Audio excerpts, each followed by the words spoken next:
All right, welcome everybody to another episode of our Puget Systems podcast live Q&A show. This week we're joined by, excuse me, we're joined once again by Ben Nelson, our tech support manager, and today we're going to go over a few recent articles that we've published, maybe a few common issues we're seeing with our systems lately. I know one of our articles touches on a Windows update, which are always a lot of fun. So I'm sure that one will come up. Yeah, all around, just kind of giving everybody a little peek behind our support team and how we help out our customers and maybe help you as the audience as well. So welcome. Thank you, Ben. How's it going? Yeah, thank you. Thanks for having me. It's going good. Excited to do kind of round two together. Yeah. The first session was kind of a lot and kind of just a peek into our department and introduction about myself and stuff. So I'm excited to go a little bit further behind the curtain, show a lot of the resources that we use and maybe break them down a little bit and help some people. So Yeah, right on. Is there anywhere in particular you'd like to start? yeah, it might be kind of fun to do a little like time machine view of our articles, maybe start Yeah, at some kind of common ones. Just have some conversations with you about them and see if anything stick out that you can remember, or if you've ever helped a family member with an issue like this, or anything sure. particular from yourself. I think that would be kind of fun. So Yeah, let's do that. okay, cool. Well, let me go ahead. It might be easiest to share my screen here. Uh-huh. Cool. All right. Well, before we get into even the first article, I'll give you a pop quiz question, Houston. Do you know the support article that gets the most traffic from us, and it's by far the most? Like all articles aren't even close. I would have to guess it is the Windows sleep issues. Windows 10 sleep issues. Yeah, pretty close, or like one of them. But Oh, this is by far the article that generates a lot of traffic. We probably have some good kind of backlinks and stuff that have built up over time, because this is now about 5 years old now, wow. from 2016. But this article is great. It's a pretty common one that we see quite often. It's a good kind of first step if you're experiencing some odd like blue screen behavior that's related to any kind of sleep function. Mm, But this goes through on how to disable sleep and or hibernation, explains each kind of in depth. And we get a lot of people that kind of thank us for this tool. Even though it's 5 years old, like these settings are still applicable. yeah. The UI has changed a little bit, but this article is a gem for us and will be for time to come.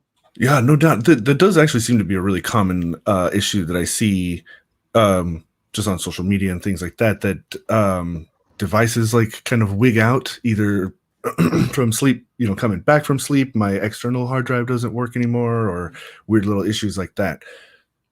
Yeah, it seems to be a lot of like USB powered devices are like the most common culprits. So things like USB hubs, external drives that you're talking about, even kind of like headset connections and that type of stuff. If it is powered directly from like the USB bus, those can get caught up sometimes in the hibernation and sleep mode. So it doesn't take too long to just disable it and test without it and see if it helps. And so, yeah, we'll kind of continue recommending this over time because it's a Yeah. good just kind of step to try. Now I have a pop quiz for you then, Mr. Ben. Okay. What is our most commented on YouTube support video? And really it's our most commented on YouTube video, but it is a support related video. Hmm. Do you know the topic? That's a good question. I No, I don't. Well, give me a hint. Is it one that's within the last 2 years? No. Okay, it's an older one. No, I don't know. I don't even have a good guess. I'd say like removing a drive from an SG10 or something like that. But Nah. I love it, this one too, because it is a perennial kind of issue. It is how to initialize and format a new hard drive in Windows 10. okay, that would make sense. Infinitely helpful. People love it. And it's great. Yeah, one thing to bring up before we get too deep into like more articles and everything is all of this, like following in line with just the company, the philosophy of transparency is all of our YouTube resources, all of our articles are completely like public, and you don't need to be a Puget Systems owner to look at any of these resources or even use them. Hmm. They're written. Some of them can be written more geared towards our customers with a lot of the scope of the articles, but they're still applicable even if you don't have a Puget system. So. Hmm. And our YouTube channel, we need to break back into that and continue pushing resources too. It's a little difficult to collaborate, I guess, on like filming videos and stuff with COVID the last kind of 2 years. But we can't use that as an excuse. We need to jump back in and get more videos up. Those are great. Yeah. I mean, you yourself have a few really helpful ones. It's like swapping graphics card or power supply in some of our mid towers, door swapping things and such, which are very helpful as well. I always feel a little goofy on them, but they are helpful. They do break it down. The quality, the editor that we kind of use with those does a great job all the time. So yeah, we need to get more of those out, especially with the launch of our custom cases. Those will be really helpful. Oh, that's right. That They're was a little quiet thing. We hadn't, because just as we were like about to say, hey, this is a thing now, yeah, shipping and all that stuff. it's definitely been postponed and logistics are still being worked out, but I still feel like that's a goal that we're going to continue to push for. And if we can control and get resources prepared when we launch the cases, that'll only help our clients, if they do have to reseat something immediately when they get the system or, other kind of troubleshooting in the field. So, Well, we did, rather than type out an answer to our first question from Facebook, Arthur Hicken is asking, is this an open session where I can ask anything, or is there a specific theme, topic, presentation? And I want to leave it open. You can ask anything, but I would like to set the expectation that this isn't like a free tech support sort of thing. We won't really go down real deep diving into like a diagnostic sort of thing. There's only so much we can really do on those sorts of topics, given the format. Though if you are having a serious issue with your Puget system, do get in contact with support as soon as possible. my team's ready to go too. So they're all, manning the phones and the email channels right now. So Yeah. Cool. Yeah. I mean, Yeah. feel free to, if it is an issue, hopefully we have an article for it too, that I can even connect with and segue into, but, That'd be great. regardless, we can still, do some surface level, recommendations and stuff. So Yeah. Where would you like to go now that we've kind of done a peek into the past? the article, yeah, let's keep going. Let's Sure. go with article number 2 if we can. Yeah. Cool. This is a great article. Mm. This one's written pretty lighthearted, and it's like as simple kind of as the title is Linux right for me? We get a lot of questions even in consulting and even once they kind of purchase a system and have issues with it as well. But like, did I make the right choice going with Linux, or should I explore and turn this system into a Linux box instead of a Windows machine? And so this article is great. It explains a little bit more about what is Linux, what do you need to know before jumping into Linux, and how to prepare for it. And it's great. It offers just a quick insight. It's a very short read. But essentially, I guess the good summary for it is just, if you have time to learn Linux and are okay kind of getting help from forums, or if you have like a technical friend that's a master of Linux or has a good foundation of Linux, it's a great option because you can uncover so much, using different Linux distributions. So you just have to have a little bit of patience, and there is a bit of a learning curve to get started if you're coming from like Windows or Mac and haven't used Linux in the past. So. Yeah. And I know from a personal standpoint, Linux has gotten a lot more user friendly over the years than my first touch with Linux was like Red Hat 2, I think. And now with like Ubuntu and a lot of the really nice graphical interfaces, makes things a lot better, a lot easier. Yeah, you most of the time with kind of main functionality, you either have the command line option or a GUI to work with. So you can kind of just use your preference, and you'll find people that prefer one or the other. But as long as both the options are there for you, it's perfect. And there's also tools like things like Wine, if you ever heard of Mm, that, and other just applications too to help emulate and get you comfortable with a previous environment that you've used in the past. So it's good. yeah. So Arthur Hicken did clarify a little bit more of the question he had. He says, okay, sounds good. I do have a Puget system, and I have this oddball ongoing USB unstable warning that I can never track down. Nice. Okay. Well, not nice on the issue, but I'm glad that you brought it up, I would say. Hmm.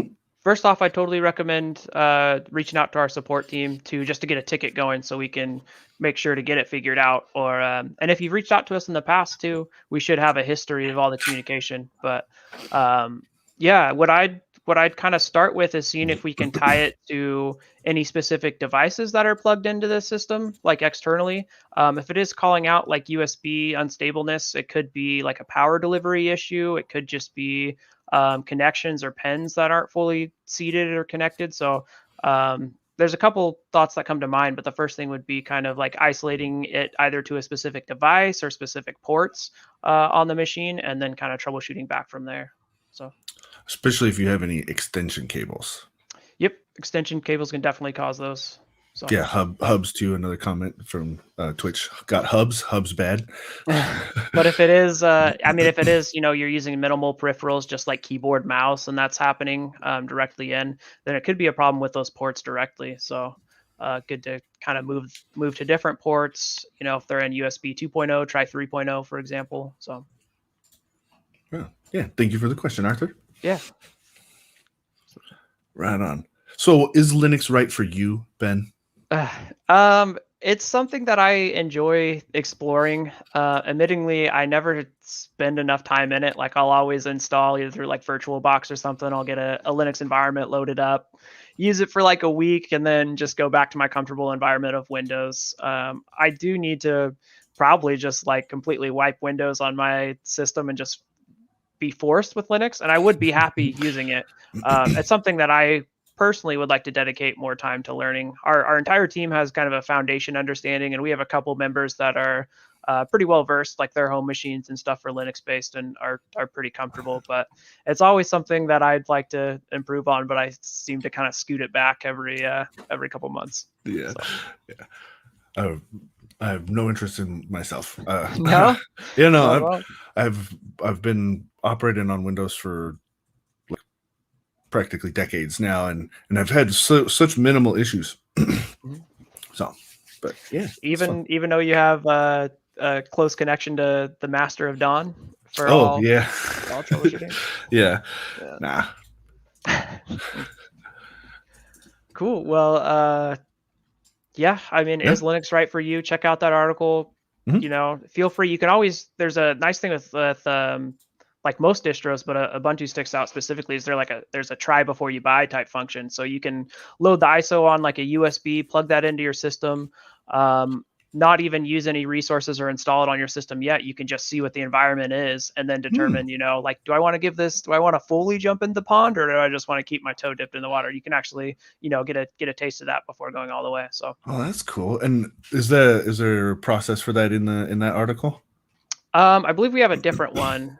The document, one thing that's great for like Linux in general, well, I guess I can't speak for every distro, but Ubuntu is great for documentation as far as like step-by-step like processes.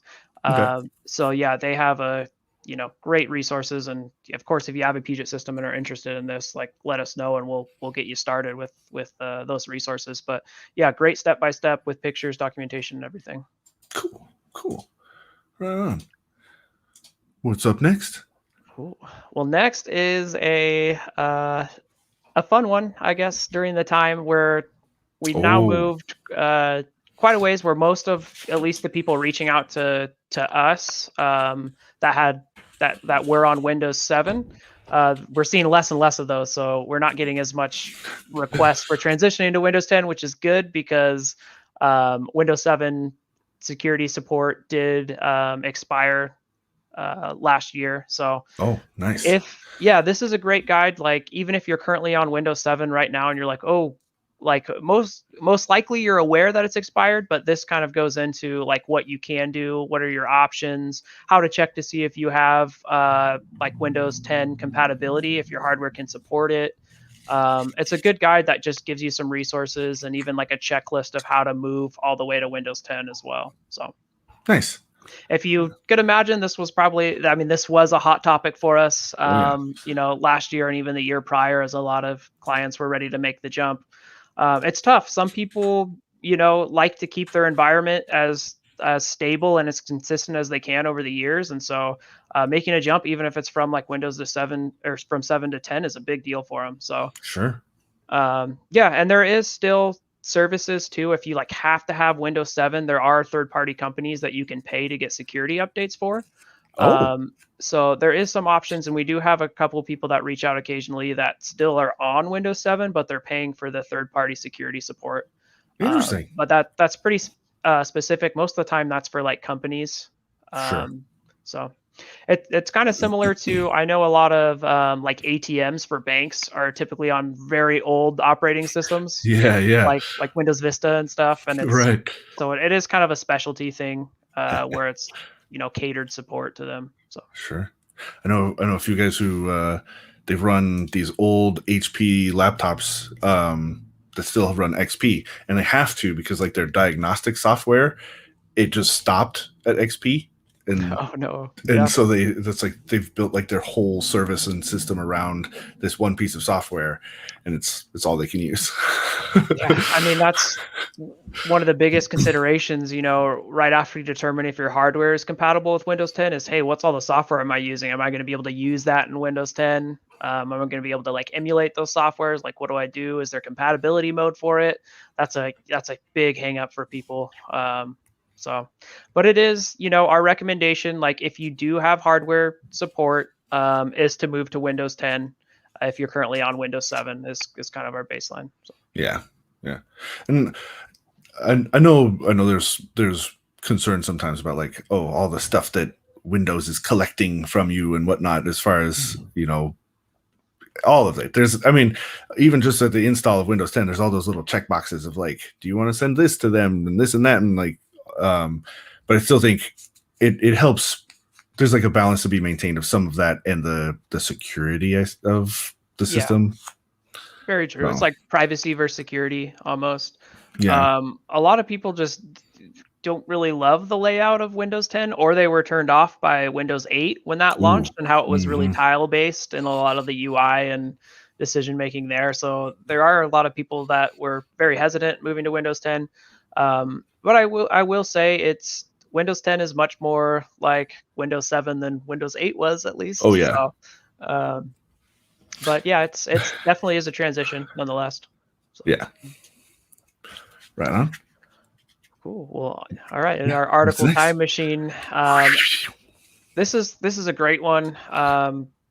This is one I would love to touch on Oh, sure. more in like Backups. the, This is important. yeah. I mean, this is really like just some backup components that you can have on hand to reduce Hmm. downtime, and this is so critical for a lot of people's business that rely on a system like that can have zero downtime. So ideally, if you can have a separate system that's like reserved that you can move everything over to quickly in case there was a major like failure or issue, that's the ideal scenario. But a lot of the times it doesn't work, for people, like either if it's a price thing or just their office space, whatever the case is. So having just different components that they can keep on hand is very helpful. Oh, sure. So starting with some of kind of like the basic peripherals, but just having an extra mouse and keyboard. You never know. Like sometimes the USB connection can kind of go bad.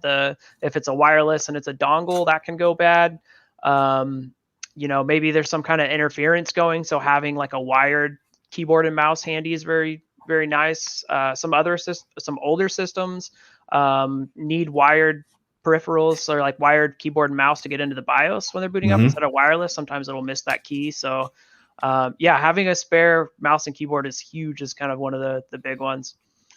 Having a spare like network device as well. So the nice thing is there's tons of these like USB NICs that you can just plug in and get a separate like Wi-Fi extension, so you don't have to have you don't have to necessarily use the onboard Wi-Fi in case that chip's bad or the antenna's damaged or something like that. You can also just pick up a cheap $15-20 like USB connection that gives you, gets you back up if it's a networking like physical issue with your computer. So these are great. Again, Yeah, like very handy. $15, for another, and these are plug and play most of the time, so you can just, put this into your laptop, other devices that you have around your workspace. They're just great. Extra video cables. It's Ooh. video cables do fail, and it's kind of a random occurrence. It'll happen. Having a spare HDMI, DisplayPort cable, DVI, whatever kind of cables that you use, just having a backup available. Plus, if you do end up like adding a monitor or TV or some other kind of display device, having that cable handy, ready to go too, just helps you out anyway. So Yeah. and then occasionally too, with especially if you're using like liquid cooling or AIO, having a backup cooling system if you can't have any downtime. We're seeing a lot of the failure rates on the AIOs, anywhere from like 4 to 5 years seems to be the common failure time. So Yeah, that's what I would expect. Yeah.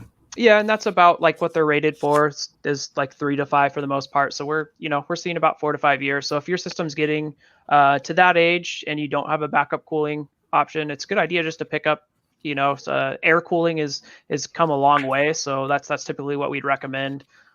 Just get a new heatsink fan, set aside. So if it does happen to go out in your system, your pump failed, your AIO cooler failed, we can help you swap air cooling in and make sure that you're back up and running pretty quickly. So Yeah. extra drives, it's always, hard drives do fail. The failure rate, at least, especially of solid state drives, even of the product line that we carry, is very low, but Oh yeah. they're still computer parts, they're still electronic pieces, like it is possible. So having backups for drives, cache drives, anything like that you could like quickly like hot swap or put in, is great. Video cards, sometimes this isn't super realistic for people, but if you can pick up a cheap one, there's GT 1030s, there's like different kind of models like that. If your computer doesn't have onboard video, meaning coming from like the CPU and the motherboard, if it doesn't have onboard video to move over to if there was a video card failure, just having a cheap video card lying around can be helpful. You can swap that in and at least get display, back up your files, do anything that you need to in the meantime. So, and most of the time you can get, now video cards are a little harder to come by, so I can't promise how inexpensive or expensive they are, but normally these, you can get for $100 or less a lot of the times, sometimes, upwards of 200, but yeah, an inexpensive video card on hand can save you. Memory can be a good one too, just to have on hand.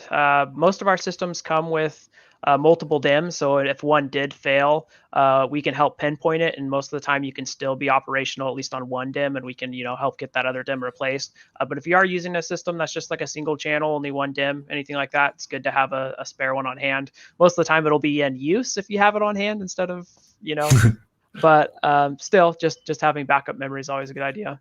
Yeah. And then power cables, these also can go bad. It's a good idea to just keep a spare one. Yeah.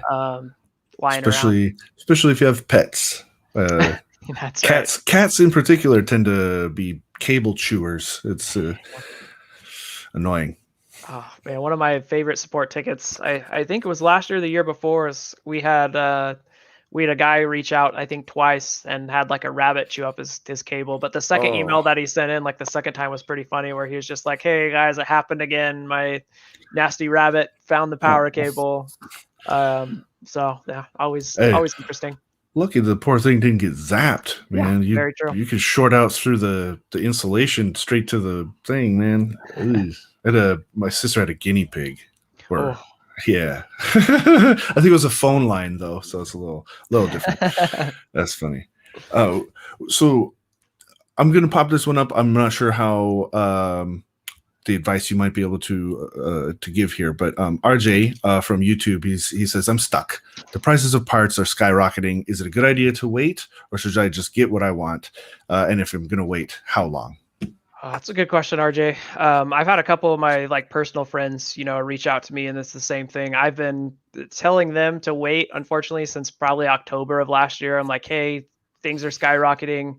Um, it's like hold off for a little bit. Let's get you I can build you a computer for much cheaper. Let's wait for these parts to come down a little bit. And it's they just aren't. And from what I understand, I don't think there'll be a significant impact for those prices will decrease anytime soon, from at least the knowledge that I have.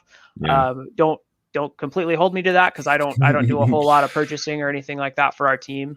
Right. I just have access to a lot of the same channels, on Reddit and looking around on Newegg and everything. So Yeah. my recommendation would actually be to go ahead, if you find the parts that you want, and the price is appropriate and not super inflated, I'd Yeah. go ahead and get those parts together, and build it up. I've been telling my friends too long to wait, and I'm about to do the same thing. It's just like, hey, let's do it. It's going to be, a couple $100 more, or some upwards of, even $500, $600 more for the complete build than it Yeah. was, say, a year and a half ago for that generation of hardware. But it's kind of in the market that we're at right now.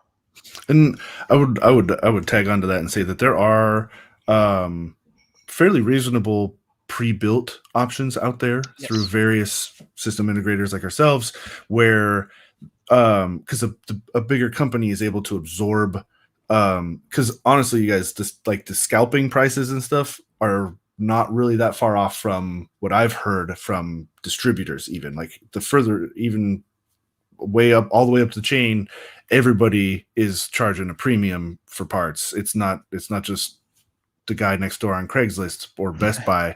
Like, Yeah.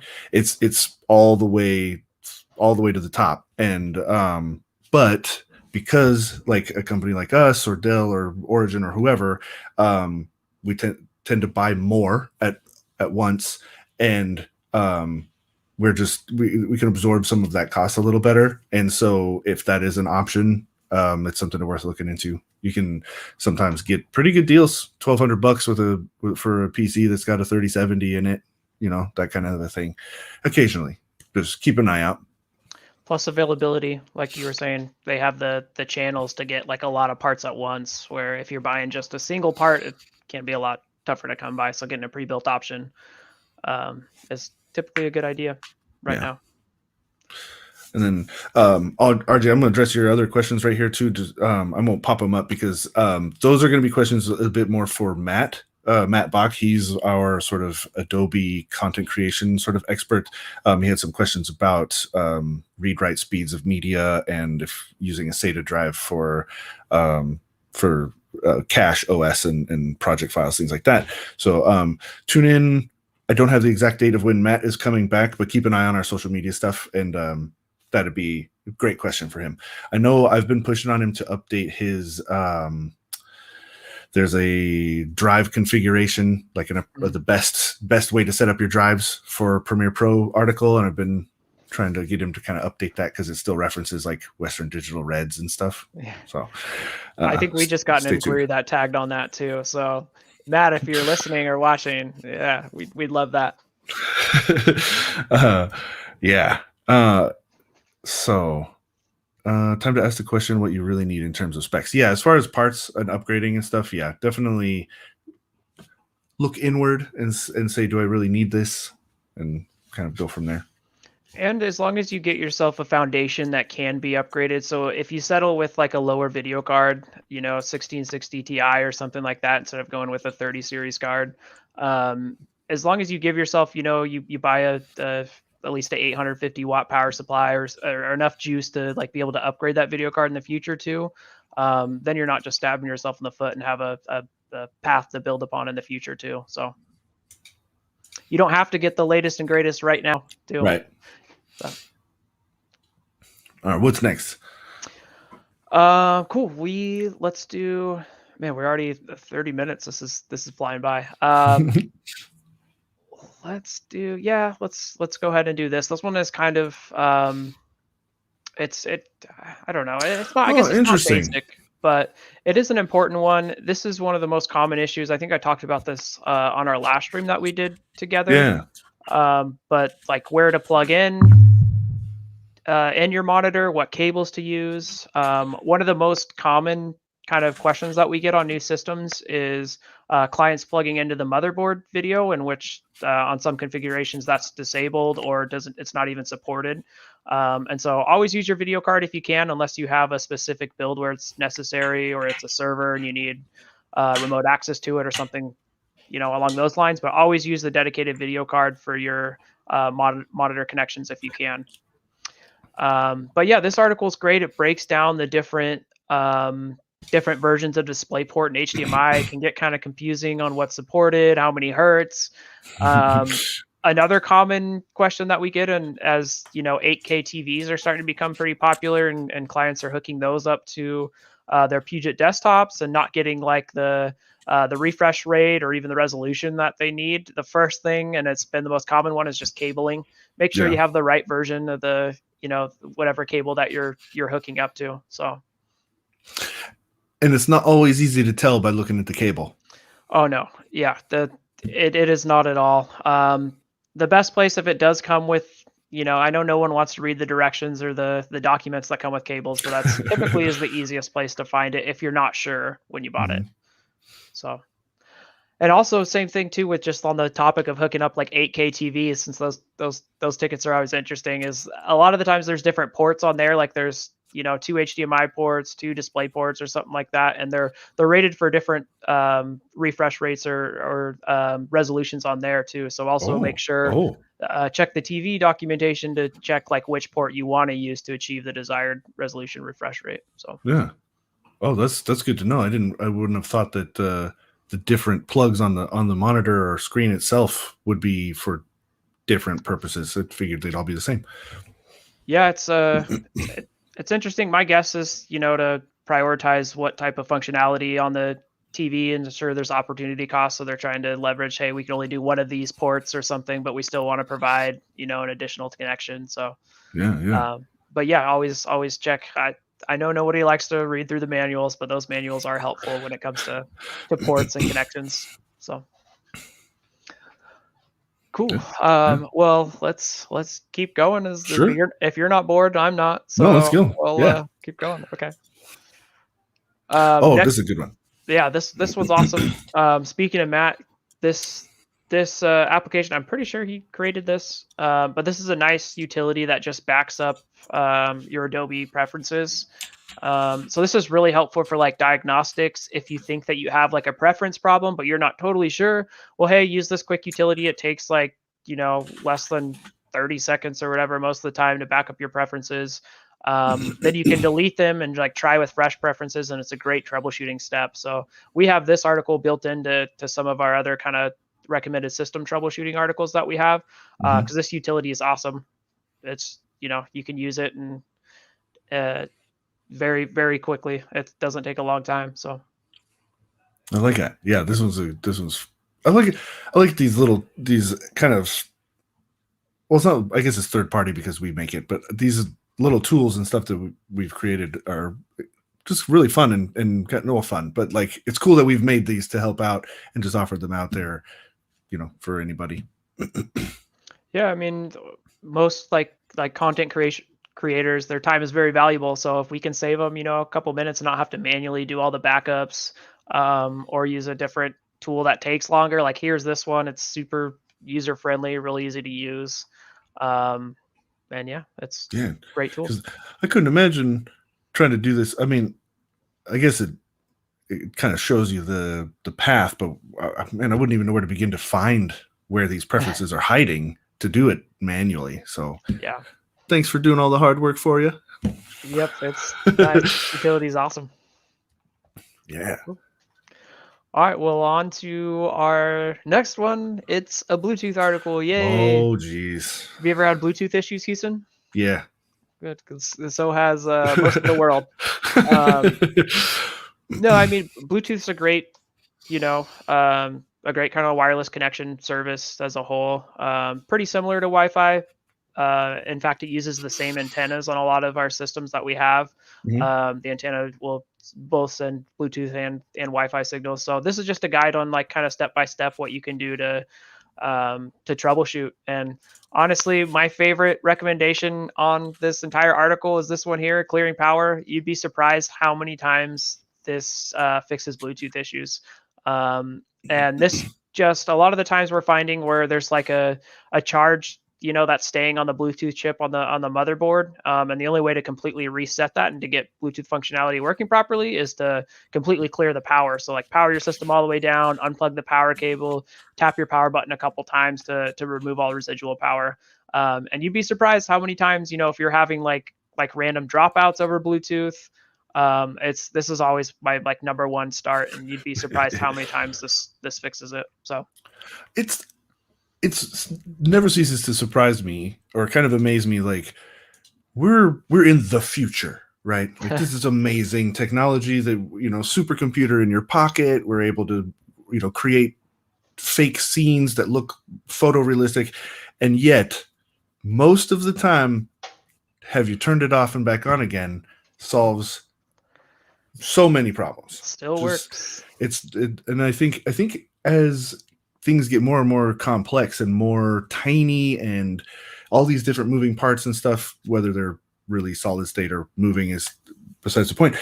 But all these different systems, all these different things all trying to work together, I feel like that's going to be more and more common. Sometimes you just got to start fresh. Boop.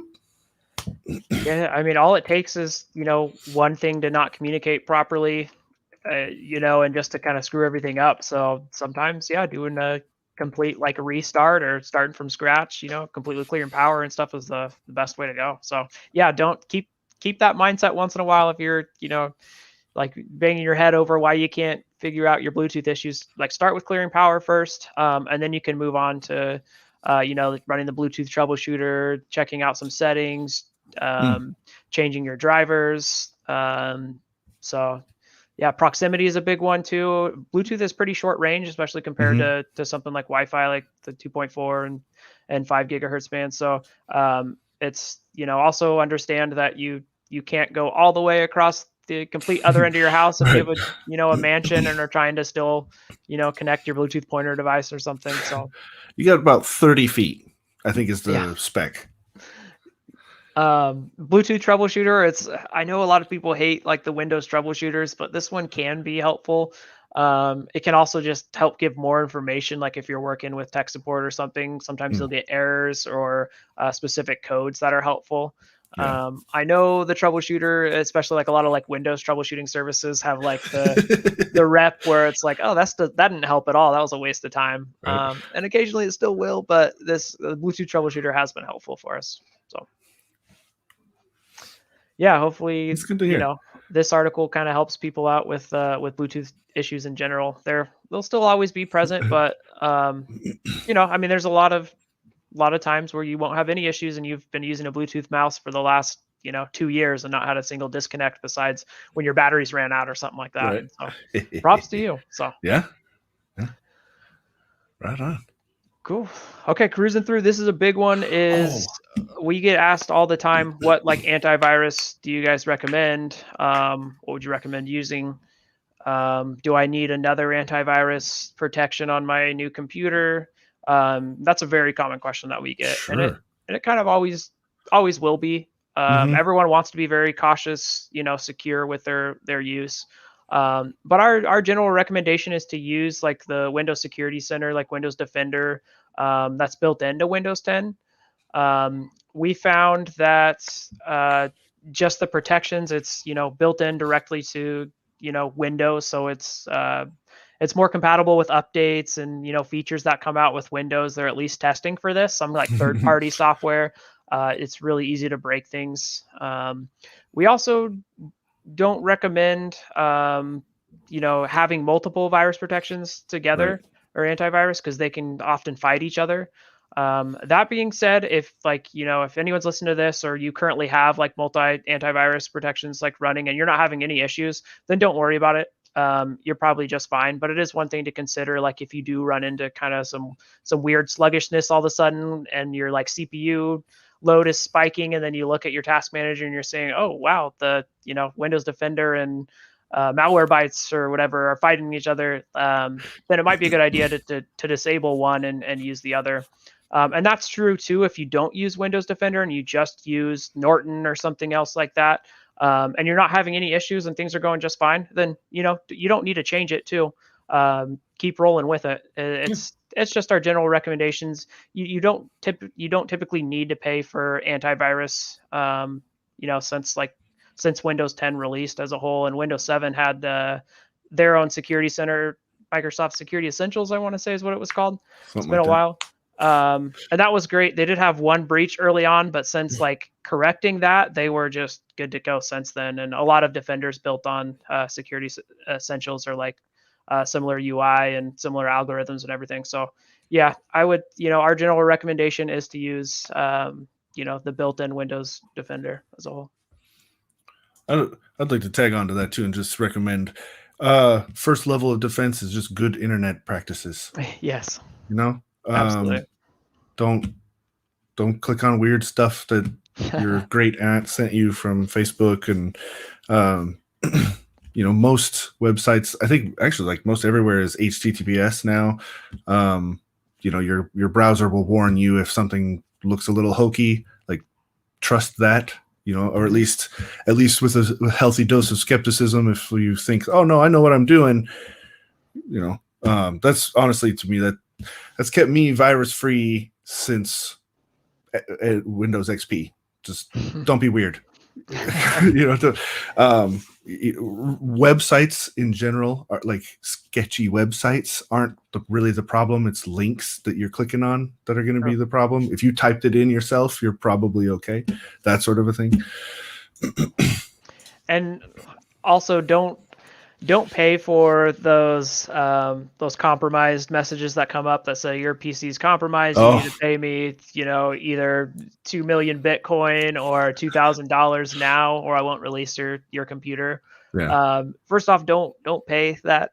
If you do have a Puget computer, we'd recommend completely wiping and doing a factory restore. We don't do a whole lot of like antivirus work with a lot of our clients. That's not our specialty. Our specialty is like hardware troubleshooting as a whole, but we can help restore your computer to like factory state too. So just like Houston was saying, just use your best judgment. Don't click on sketchy links. Safe internet browsing habits will get you a long way. So yeah, the great Windows Defender. Hey, I think again, like I haven't had it scream at me about anything weird, but it seems to be doing the job. Yeah, if you again practice safe like networking browser habits, you will be just fine. You should have some kind of protection running on in the background, because you never know. But yeah, just be smart about it. And it'll get you a long way. So. Okay, cool. Well, next on the list is one of my personal favorites. We have a couple articles similar to this one. Oh yeah. But this is our like After Effects, like general troubleshooting guide. Like I was just saying, the main scope of our support is hardware based. So we help verify like GPU functionality, temperatures, make sure everything in the system is solid as far as hardware is concerned. But we do also have a foundation knowledge in our recommended systems that we're, selling and sending to. And so we do have some troubleshooting that we can run through with you. And this is kind of a list of what we typically do for After Effects, depending on what kind of issue that you are having. But yeah, running through quickly is checking to see if there's a known issue already confirmed about it. Check the known issue page or the forums. Chances are, if you're having a weird bug or quirk, somebody else is having that same weird bug or quirk. So if there's a workaround already posted for it or information on it, like you don't have to do all the work and dig through and try to figure it out. Somebody else already has. So a great place to start is just to check the already like known issue page and forums. Testing with a different version of After Effects. This can be we're just running into an issue right now with Photoshop specifically, where we're having issues with GPU compatibility.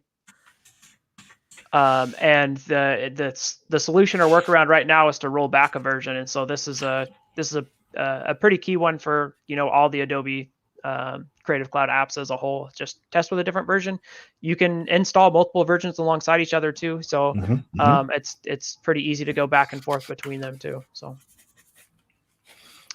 updating and disabling plugins, sometimes third-party plugins can, be the culprit. So just try disabling first, see if you're getting that same crash or same issue, and then kind of like working backwards in a way. It leads you kind of to the recreating in a new composition. So kind of create a new timeline in a project and just try to build it back up and see like where the issue or where the crash is happening, where's like the problem in the UI, whatever the case is.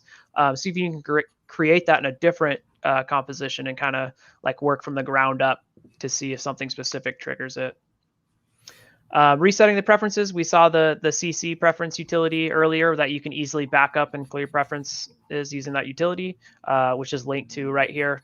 Again, save yourself some time. Use the utility. It only takes 30 seconds or so.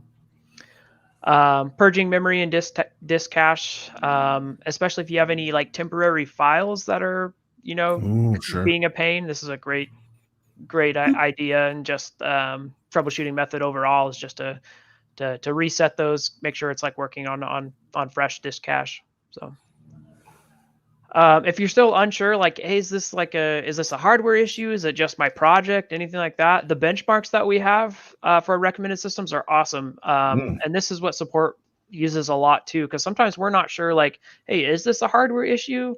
Are you getting the performance that you should be? Sure. Or is this a software bug, some kind of, quirk? We need to roll back versions or something like that. Running our benchmark, and then is a great tool, because then we can compare scores to like hardware, to be able to verify like, oh no, you're getting the performance that you should. It looks like it's some kind of workflow or project problem. So testing apart from your disabling GPU acceleration. So only using like CPU for processing, just to see if that changes any symptoms, is a great kind of troubleshooting step as a whole too. Mm-hmm. And then updating video card drivers. So these are kind of the list of what we'd go through to hopefully find out what's going on and see if we can pinpoint, is it a workflow? Is it an Adobe like specific app issue or a bug that needs to be reported? Or if there is a hardware issue, like maybe, we do have a GPU failure or something that we need to get replaced. So it's a great guide for that. So. Yeah. I'd like to jump in, and Timo TT from YouTube, he asks, what program do you recommend to check the condition of your hard drive? Yeah, great. So a lot of the times I like to recommend whatever kind of the brand is of your hard drive. So Western Digital, for example, they have like Western Digital, like health diagnostic, I want to say it's called. Samsung has Samsung Magician. I do like to go straight through the manufacturer for the health diagnostic or whatever drive it is, because they all have their own like kind of diagnostic software. As far as like comparing speeds, another test that you can do that doesn't matter whatever kind of brand you have, is running a program called Crystal Disk Mark. And that'll show you read and write speeds, and you can see if you do have just a super slow drive, or if you have something wrong. You can compare that to what you'd expect on similar drives too. So I think, do they have a public database sort of a thing that you can be like, oh, my drive isn't performing quite like the rest should? I'm kind of doing a quick little Google. Good question. I don't know off the top of my head if they do. I always use internal scores that we have. Obviously, we've tested, like thousands and hundreds of thousands of drives here, so I can compare to those scores to see if they're like. We also have like part pages, so if we do happen to have the same part that you're testing, we have the rated speeds and everything there too. So you can go directly through the manufacturer and see what the rated speeds are that you're supposed to get. Yeah. Last utility was something kind of similar to Crystal Disk Mark, but it's called Crystal Disk Info. And that'll help give a lot of like health diagnostics of your drive as well. So I'd always recommend doing whatever the manufacturer of your drive. If they have a specific software for health diagnostics, use that. And couple that with like Crystal Disk Mark most of the time. Yeah. Okay. All right. Yeah. Cool. Okay. Well, let's see. I'll try to skim through these articles pretty quickly. But next one is audio latency and just general sound issues. This is a pretty cool article. It's probably not too surprising, but if you think of somebody who's like a professional editor or whatever the case is, they have to have very precise audio cues as they're, Oh, editing their sure. video, whatever the case is. And so any kind of latency where they're not synced up and it's, giving them difficulty, finishing their project or working on their project, it's a major pain point. Um, so this article is great. It goes over using a tool called Latency Mond that can help kind Mhm. of pinpoint if you do have like a conflicting driver or something that's getting you the interfering or giving you more latency than you should expect to have, and then you can kind of like uninstall that driver. We've used that a lot in the past. Also, performing a Windows 10 clean boot is great. That just gets you into a pretty minimal environment where it's only one running like essential Windows 10 services. And applications, and so that's a great utility too in case some other kind of third party application service process anything like that is causing the latency. So yeah, great article, especially for again professionals that do a lot of audio or video production, anything where they need precise audio. Using Latency Mon will be your best friend. Yay, this article is awesome. Have you ever read this one, Houston? Should I upgrade my Puget Systems desktop? Oh, yeah. Yeah, this one's great. This is a tough choice. And to be honest, there's not a direct like yes no answer. For most of you, that are listening or watching anything, again, about our company. We don't want to sell you crap that you don't need. At the end of the day, we don't want to tell you need to upgrade your computer and not get any performance gain or anything out of that. That's never been our goal, never will be. But this article is great. It helps you kind of determine if it would be worthwhile upgrading your system. So like running benchmarks, comparing, scores. If you were to upgrade your video card to something newer, what kind of score would you get? Mhm. Comparing those results. So it's a good practice for that. The biggest thing is like whatever is going to benefit your workflow at the end of the day too. So like, would a new video card like benefit your workflow, or is it, can you just brag about it to your friends like, oh, you don't have a 30 series video card yet? So yeah, and then finding, I guess, if you do have a bottleneck in your workflow. So let's say the CPU is your bottleneck. You're doing just direct like CPU rendering, but you're like, hey, I kind of want to upgrade my video card. Well, that wouldn't do you a whole lot of good if your bottleneck's in your CPU. So Right. a big thing is determining what is the bottleneck in your system, and then can you upgrade that bottleneck, or is there a different workflow that you can use to utilize the video card, for example? So finding what the bottleneck is in your workflow. And I think even I know this article is particularly focused on a Puget system, but I feel like a lot of the advice in this is good in a general sense as well. Because we had some questions about like, oh, should I buy parts now or wait or whatever? And this can kind of help give you a little bit of information on how to make an informed decision on whether or not you should or need to, or Absolutely. and what to upgrade if you are going to try and buy a particular part. Yeah, CR, if you're doing any of the workflows on like your home systems, check out our recommended systems and what the hardware that we'd recommend on them. See our scores that we're getting. Run that benchmark. Compare your score to that benchmark, and be like, oh wow, I could, improve by this many points, and then use that points to really determine is an extra hour in your day. How much would that benefit you? Does that weigh the extra whatever it's going to cost to either upgrade your system or buy a new system, Yeah. weigh that against the time save. A lot of the times is a good way to do it. Yeah, some of the things that are, I guess, more specific to Puget, but not necessarily, is like the cascading effect, but just like the core components of our Mm. systems. Those can be tough to come by. Specifically, motherboards are the pain point. We we can only get that same kind of platform or or a motherboard equivalent for so long. Only like most of the time, like up to 3 years after launching a platform. So Yeah. it's tough because if you do have a motherboard failure or you want to upgrade, your motherboard after 2 years, a lot of the times you might not be able to find something compatible too. So it's Yeah. something to keep in mind at the end of the day. Um, And actually, I think we're right on the cusp of a major hardware change, right? I think later this year, boards coming out with DDR5 support, yeah, a lot of exciting stuff, and a and lot of people are going to be weighing that same decision, because in the next couple of months. that's what we refer to as a platform upgrade, right? You're not going to be able to use a lot of your older parts if you do make that jump. You're going to need new RAM, board, Yep. probably processor. So Yep. and that's a huge, because like right now you could probably wiggle within a generation or two, but that's going to be a major change. And, Yeah, the memory one specifically because DDR4 has been around for quite a while, so most of the time with the new platforms and stuff, you're able to reuse that RAM. mhm, And but now that it's moving to DDR5, you won't be able to. You'll be encouraged to move also to DDR5 RAM. So yeah.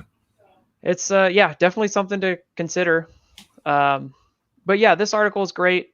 Just goes through, can you replace the Hey, that's you. components yourself?